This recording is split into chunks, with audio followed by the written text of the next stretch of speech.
ご非暴者。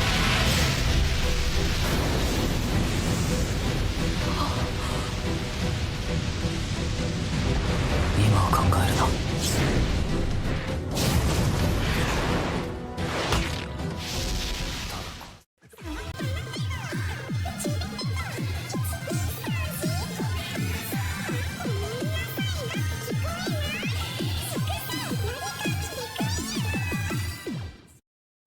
Ini alur cerita anime Jiko Kuragu, bercerita tentang seorang ninja yang bernama Gabimaru. Ia memiliki tubuh yang sangat kuat dan hampir tidak bisa mati. Setelah ia ditetapkan sebagai terdakwa pidana mati, dia membuat para algojo pun kawalan karena tubuhnya yang sangat keras. Sampai-sampai ia bisa mematahkan pedang hanya dengan tubuhnya.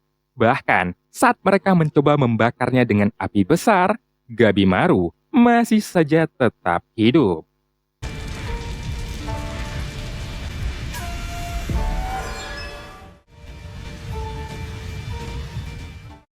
大量の油が使われた。 Setelah itu, seorang samurai perempuan yang bernama Sagiri pun ditugaskan untuk menyelidikinya. Dan dia bertanya mengenai asal-usulnya dan mencari alasan kenapa Gabimaru tidak mati saat proses pengeksekusiannya. Ketika ia melihat proses eksekusinya secara langsung, Sagiri dapat menyimpulkan Gabimaru masih ingin hidup. Oleh karena itu, Gabimaru ditanya, apa alasan yang membuatnya bisa seperti itu? Gabimaru mengatakan bahwa dia adalah ninja terbaik dari Iwagakure, diakui oleh kepala desa, dan sudah dinikahkan dengan putrinya. Namun, sikap dari putrinya yang sangat baik itu tidak sesuai dengan dirinya, yang mana pekerjaannya adalah sebagai pembunuh dan seorang yang sudah hilang hati nurani. Sampai-sampai ia dijuluki Gabimaru si hampa. 血も涙もないガランド。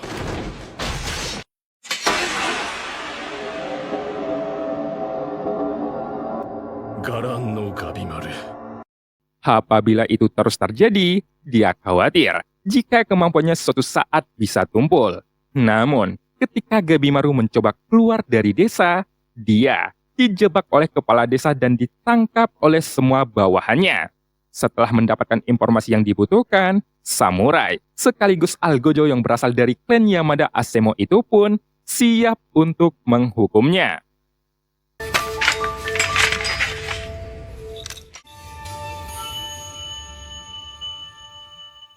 Berbeda dengan algojo yang lainnya, dia memiliki kemampuan spesial dan bisa membunuh Gabimaru hanya dengan satu kali serangan saja. Gabimaru bisa merasakan hal tersebut, sehingga dia berusaha untuk menghindari semua serangan dan mencoba melawan dengan ninjutsu miliknya.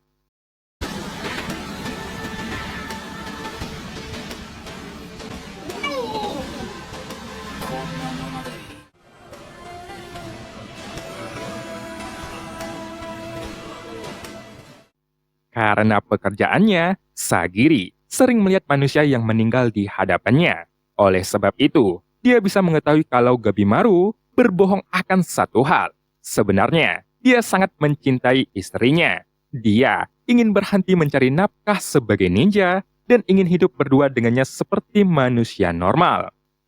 Awalnya, dia beranggap kalau kepala desa akan mengerti keinginannya. Tetapi, sepertinya semua itu takkan pernah terwujud.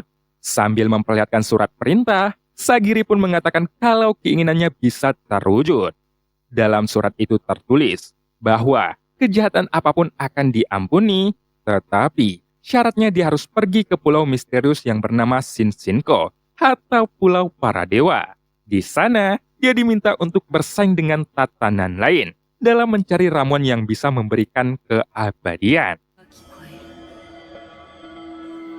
その様まさしく伝説。蝶や花が舞い、どこからか美しき歌声にそれが見つかったのです。 Shin pun masuk ke flashback tentang Sagiri saat dia masih kecil ketika seorang pendongeng terpidana mati meminta untuk dipenggal pada saat dia membaca dongeng ayahnya pun menerima perintahnya. Dia menebasnya dengan sempurna tanpa menimbulkan rasa sakit atau emosi sedikit pun. Hal ini membuat Sagiri termotivasi untuk menjadi seperti ayahnya. Namun, sampai sekarang pun dia belum terbiasa dengan pekerjaannya. Setiap kali dia menghukum seseorang, dia memiliki keraguan dan takut akan menimbulkan penderitaan. 恐怖がある立ち筋にな Saat ini, sebelum pergi ke Pulau Shinsengko, setiap tatanan terpidana mati harus melewati seleksi pemilihan. Para penjaga menjelaskan bahwa ada misi yang harus mereka kerjakan, yaitu pergi ke Pulau Para Dewa dan membawa kembali ramuan keabadian.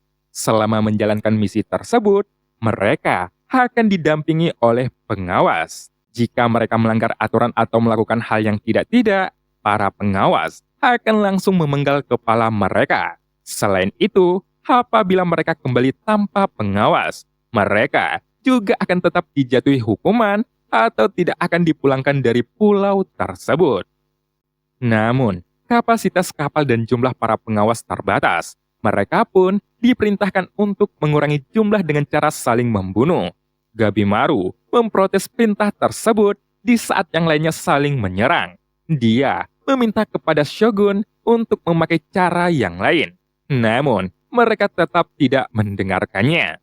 Kemudian, pengawal Shogun pun memerintahkan seseorang untuk membunuhnya. Dan siapapun dapat membunuhnya, dia akan diloloskan dari seleksi tersebut. Gabimaru tidak ingin membunuh siapapun, tetapi demi bertahan hidup, dia terpaksa harus membunuh semua orang yang berani menantangnya. Meskipun tangannya masih terikat, Gabimaru bisa menyerang semua lawannya dengan cara yang brutal. Melihat itu, para penjaga pun menjadi ketakutan.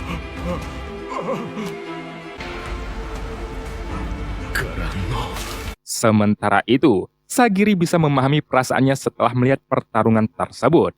Dia sadar bahwa apa yang dibutuhkan olehnya bukanlah berani menghadapi rasa takut, tetapi tekad untuk memikul beban dari nyawa orang yang sudah direnggut olehnya. Singkat cerita, para penjaga beserta pengawasnya sudah mulai memasuki area pulau. Di sana, mereka menemukan ada banyak sekali tanaman dari berbagai habitat dan jenis yang berbeda. Setibanya di sana, Gabimaru langsung memutuskan tali ikatan di tangannya. Namun, Sagiri tak bisa membiarkannya berbuat seenaknya.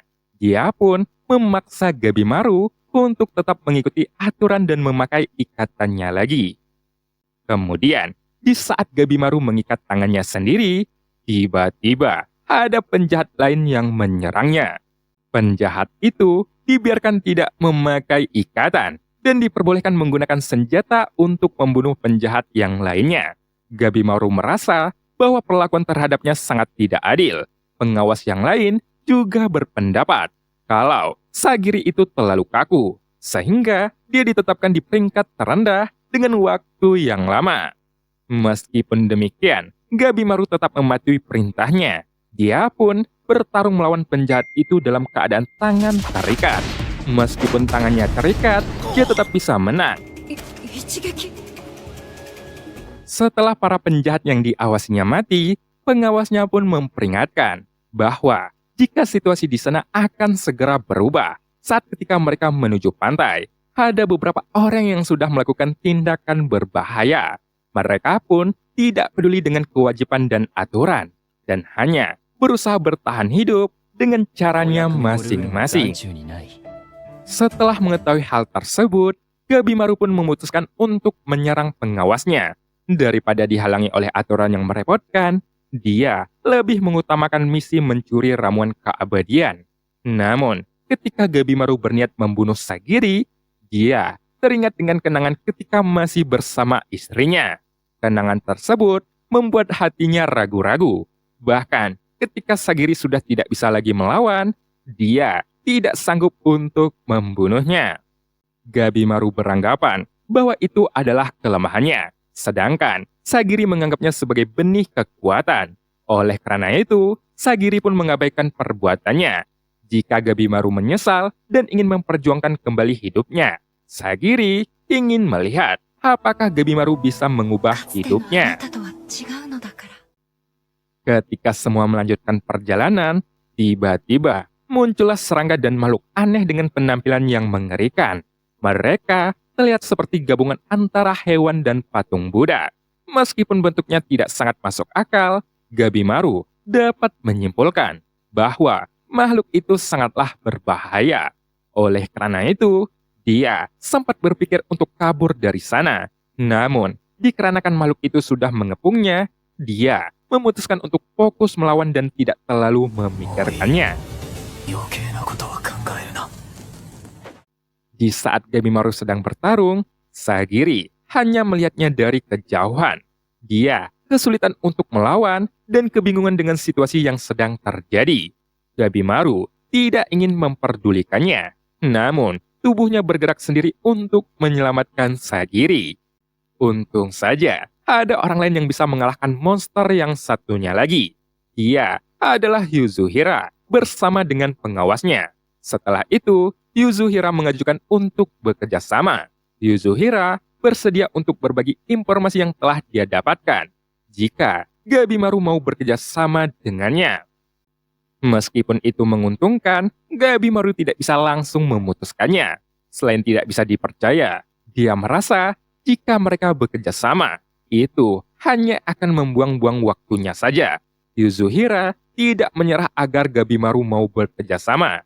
Dia membeberkan banyak informasi yang telah dia dapatkan selama perjalanan ini. Pada akhirnya, Gabimaru pun menerima tawarannya. Meskipun tidak sepenuhnya bekerja sama, selama bisa saling memanfaatkan, dia tidak akan keberatan. Shin pun berpindah ke seseorang samurai yang bernama Toma. Dia baru saja menyusup dan bergabung dengan klan Yamada Asemo. Saat pertama kali mendapatkan tugas, dia memanfaatkan kesempatannya untuk membebaskan kakaknya yang ditahan. Keputusan tersebut membawa mereka masuk ke pulau-pulau para dewa. Berbeda dengan Toma, kakaknya yang bernama Chobai itu sangatlah kuat dan mudah beradaptasi. Oleh karena itu, mereka berdua selalu berhasil bertahan hidup meskipun mengalami kondisi terburuk sekalipun. Singkat cerita, setelah berhadapan dengan berbagai monster di pulau, mereka semakin yakin bahwa ramuan keabadian pasti benar-benar ada. Di sana, mereka yang pada awalnya terburu-buru, kini telah mempertimbangkan untuk sedikit bersantai. Gabimaru sempat menyelidiki pulau tersebut, namun dia tidak menemukan sesuatu yang menjanjikan. Saat mencari bahan makanan, dia malah menemukan banyak samurai yang berubah menyerupai bunga. Satu-satunya cara untuk mencari petunjuk ramuan keabadian adalah memeriksa monster yang tersebar di pulau itu. Mereka harus tahu di mana dan bagaimana caranya monster itu bisa hidup di tempat tersebut. Kemudian, di sore harinya, Genji memberi perintah kepada Sagiri untuk kembali ke daratan utama. Keterampilan berpedangnya memang luar biasa, tetapi hanya sebatas penguji pedang dan algojo saja, Genji merasa kalau Sagiri belum cukup kuat dan memiliki batasan sebagai seorang wanita. 女の限界だ。 Pada saat yang sama, samurai bernama Tenja dan tahanan bernama Narugai berusaha kabur dari pulau. Dikarenakan tempat itu dipenuhi oleh monster, maka mustahil bisa keluar dari pulau itu meski memakai perahu besar sekalipun. Saat ini, ada banyak jumlah kapal yang tenggelam dan hancur. Namun, tidak hanya berasal dari tahun itu saja. Kebanyakan kapal tersebut adalah kapal dikirim dari beberapa tahun yang lalu. Meskipun sudah ada banyak samurai yang menjadi korban, Tenza dan Nagurai terus berjuang untuk bertahan hidup. Sebagai samurai sejati, Tenza bertekad untuk menyelamatkan Narugai. Karena dia bukan orang jahat seperti yang lainnya. Dia hanya korban samurai yang mencoba memusnahkan klannya. Setelah berusaha sekuat tenaga, mereka berhasil menemukan perahu untuk melarikan diri dari monster. Tetapi, pada akhirnya, mereka malah kembali ke pulau itu lagi. 島に流れ着くようになってるんだ。 Di malam harinya, Sagiri sempat berbicara dengan Gabimaru. Berbeda dengan Genji, Gabimaru menganggap Sagiri sebagai sosok yang kuat. Entah hati naluri yang mempengaruhinya, Tetapi saat di penjara, Gabimaru merasa kalau Sagiri lebih kuat daripada dirinya. Perkataan tersebut membuat Sagiri memutuskan takkan pulang meskipun senior Genji terus memaksanya. Ketika Genji sedang menasihati Sagiri, dia diserang oleh penjahat bertubuh raksasa yang bernama Rokuruta. Serangan itu membuatnya langsung terpental dan mengalami pendarahan hebat. Gabimaru pun segera menghadapinya. Sedangkan Sagiri, dia mencari cara untuk menghentikan pendarahan Genji. Selain bertubuh besar, kekuatan fisik Rokuruta juga melampaui kekuatan Gabimaru. Oleh karena itu, dia meminta bantuan kepada Yuzuriha karena tak bisa menghadapinya sendirian. Meskipun sama-sama ninja, Yuzuriha tidak berani melawannya. Dia malah membuat Gabimaru bertarung sendirian sambil menonton pertarungannya dengan santai. Untuk menghadapi raksasa seperti itu, Gabimaru mengeluarkan berbagai jurus yang dia kuasai. Ninpo, Ikari Tsubute. Tapi, semua serangan yang dia kerahkan itu tidak ada yang mempan. Selain itu, bertarung dari jarak yang dekat itu juga sangat berbahaya jika serangan Rokuruta mengenainya, dan dia merasa tidak mungkin bisa selamat.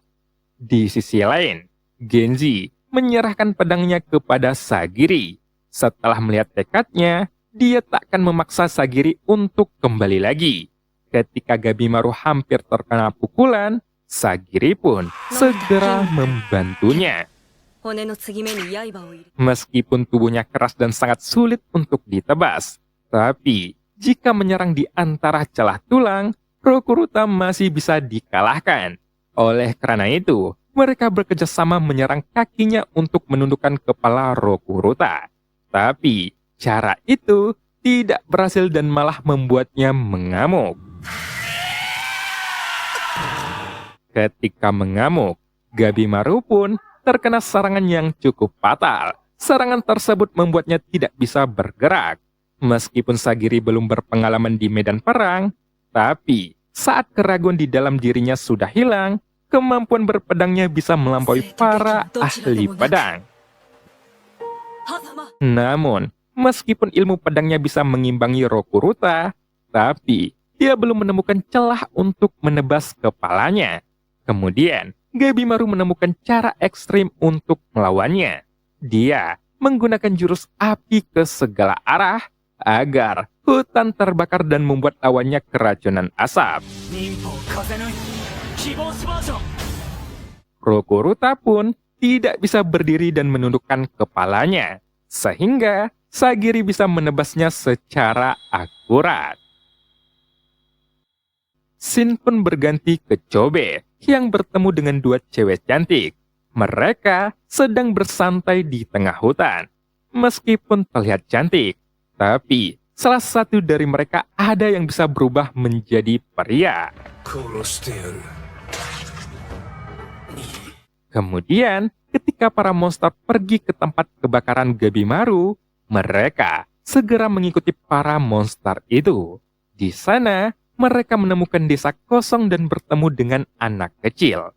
Gabimaru dan Sagiri pun langsung mengejar anak kecil tersebut.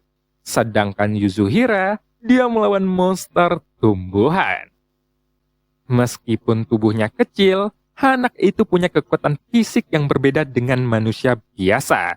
Tapi, ketika Gabimaru memojoknya, anak itu malah menangis seperti anak manusia biasa. Makhluk yang menjaga anak tersebut memohon kepada mereka untuk melepaskannya. Sebagai gantinya, dia akan mengantar mereka ke desa dan juga memberikan informasi tentang ramuan keabadian. Namun, Gabimaru dan yang lainnya tidak bisa mempercayai perkataan monster itu. Tapi, setelah diberitahu kalau di sana ada pemandian, Yuzuriha pun malah bersemangat datang ke desanya. Selain menyediakan pemandian, monster itu juga memberi mereka minum serta buah-buahan. Di saat yang lainnya fokus makan, Gabimaru tidak tertarik dan memilih untuk mendengar informasi tentang ramuan keabadian. Bagi penghuni tempat itu, Pulau Para Dewa adalah tempat tinggal dewa. Pantai dan hutan adalah bagian terluar, dan desa ini terletak di bagian tengah. Sedangkan bagian pusat yang terletak di dalam kabut, itu merupakan tempat di mana tan atau ramuan keabadian itu berada. Namun, tempat itu dijaga oleh makhluk abadi yang bernama Tensen.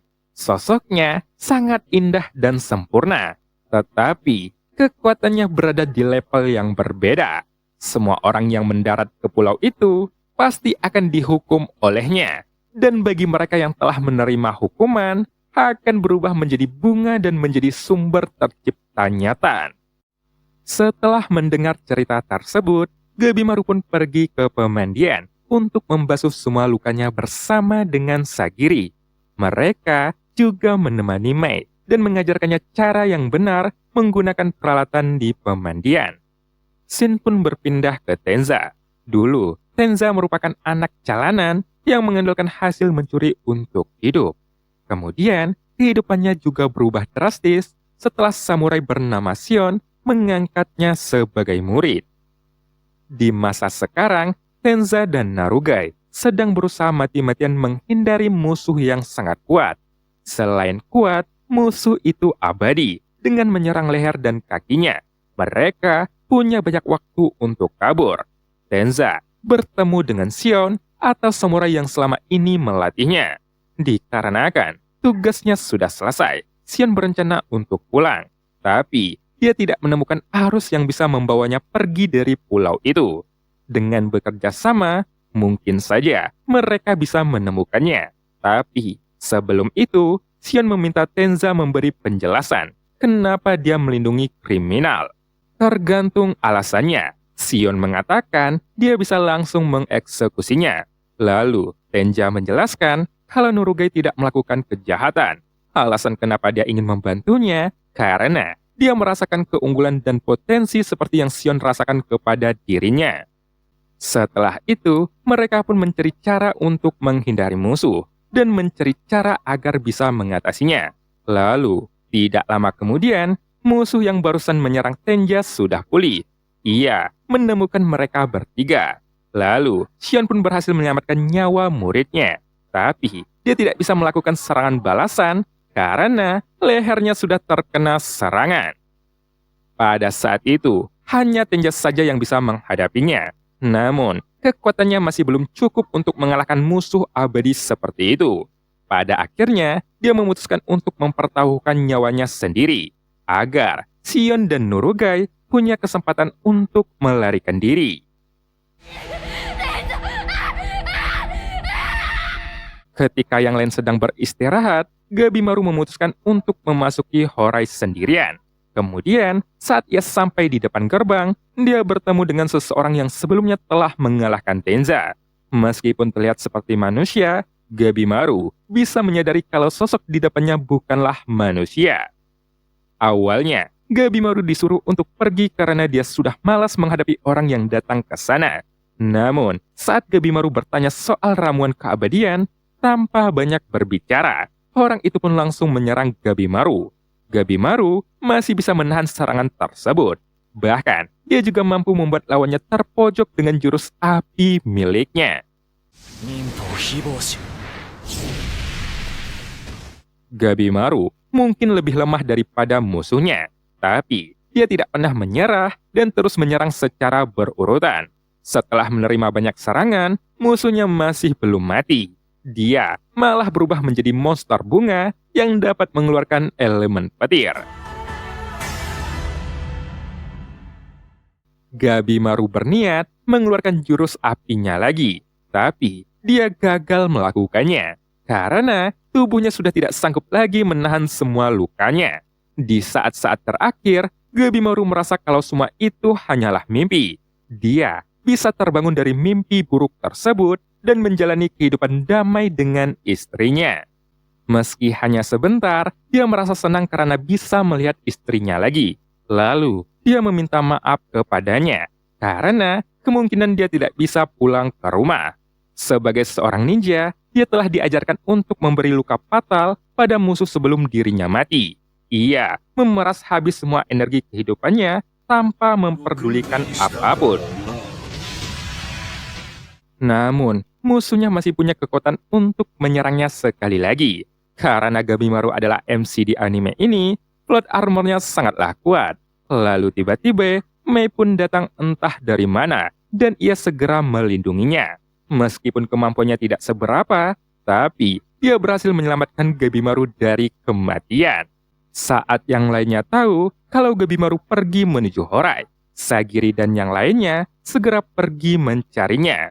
Di dalam perjalanan, Hokosan monster tumbuhan memberi informasi kalau Tencent adalah salah satu dari petapa.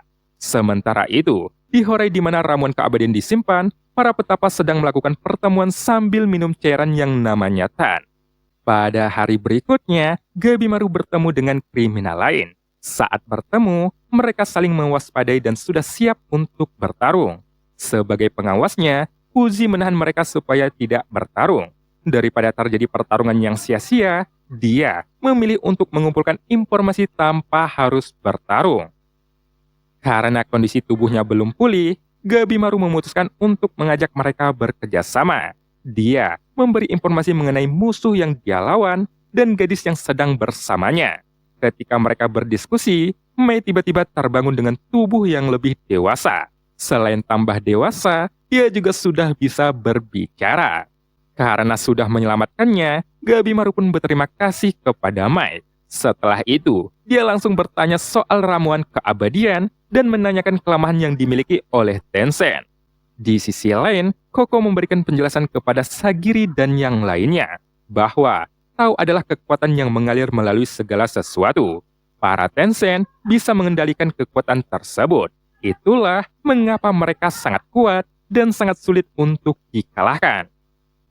Meskipun Hoko sudah memberikan penjelasan, tapi dengan pemahaman mereka saat ini, mereka kesulitan untuk mencerna perkataannya. Sementara itu, rekan mereka yang namanya Xion tanpa sadar sudah bisa merasakan Tao dengan kekuatan itu. Dia bisa melihat sekelilingnya meski matanya buta.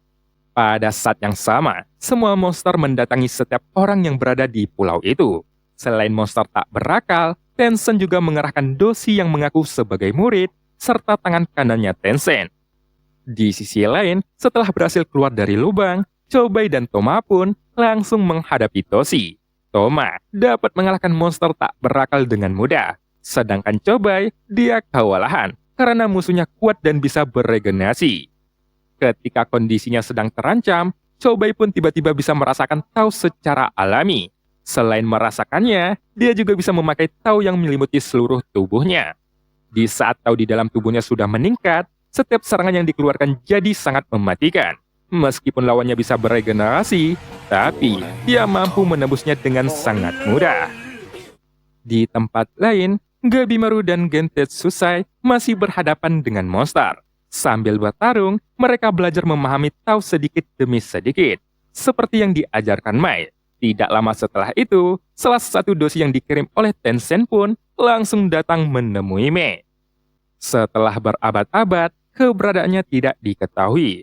Mei diminta untuk kembali ke Horai karena mereka sangat membutuhkannya. Sebenarnya, Mei memiliki asal-usul yang sama dengan Tencent. Baginya, manusia adalah nutrisi untuk terus hidup.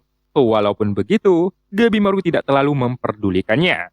Melihat Mei tidak ingin ikut bersama mereka, dia pun tergerak untuk membelanya. Setiap Tencent bisa berubah menjadi pria atau perempuan sesuka hatinya. Sedangkan Mei, dia tidak bisa melakukannya. Itulah sebabnya dia diperlakukan buruk dan diusir dari wilayah Horai. Meskipun tidak bisa berubah menjadi lelaki, tetapi para dosi yang belajar dengan Tencent sangat membutuhkannya. Sebagai pejantan, mereka membutuhkan keberadaan Mei sebagai pasangan lawan mainnya.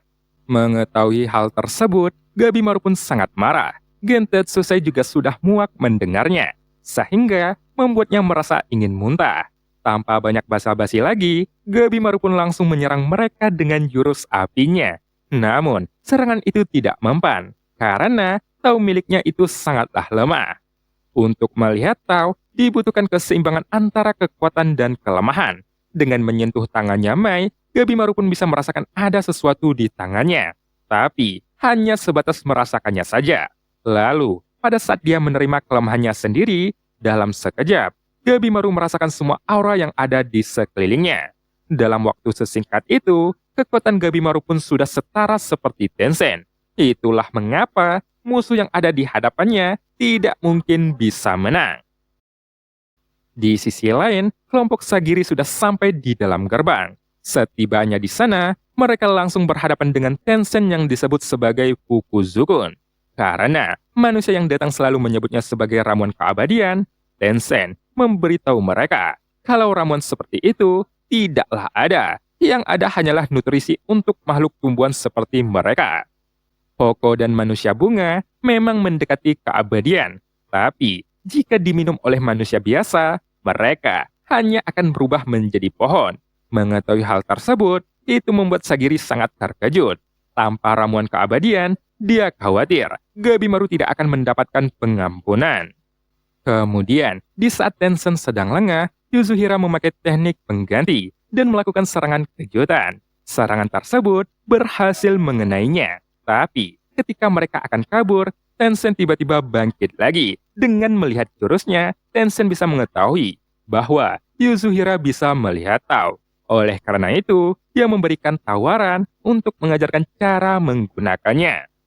Untuk yang pertama kalinya, Sento mengeluarkan pedang miliknya, sedangkan Yasuhira menggunakan jurus tali lendir yang bisa membuat targetnya terluka. Namun, sekeras apapun mereka berusaha, masih belum cukup untuk mengalahkan Tencent. Menurut Hoko, Tencent memiliki kelemahan di bagian perutnya. Jika seseorang dengan tahu besar menyerangnya, dia mungkin saja bisa dikalahkan. Kebetulan, Sagiri memiliki kemampuan untuk meningkatkan tahu secara instan. Dia juga memiliki kecocokan tinggi, sehingga membuat Tencent tidak bisa beregenerasi. Setelah kelemahannya sudah terungkap, mereka semua mulai bekerja sama untuk mengincar kelemahan Tencent. Kemudian, Sagiri segera menebas kelemahannya, sehingga Tencent terjatuh dan tidak bisa bangkit lagi. Namun, walaupun musuhnya berhenti bergerak, tapi bukan berarti dia sudah mati. Di saat bunga mulai bermekaran, ternyata dia masih bisa berubah menjadi monster bunga raksasa. Demi melindungi Yasuhira, Sento terkena serangan fatal. Sementara Sagiri dan Yasuhira hanya bisa pasrah karena tidak yakin bisa melawannya lagi. Saat monster bunga hampir menyerang, Sion entah dari mana tiba-tiba muncul dan langsung menyelamatkan mereka berdua. Di sepanjang perjalanan, dia telah melakukan berbagai percobaan terhadap aura yang dikeluarkan oleh musuhnya. Dia juga sudah memiliki cara yang ampuh untuk menghadapi makhluk abadi seperti itu dengan mengendalikan aura di dalam dirinya.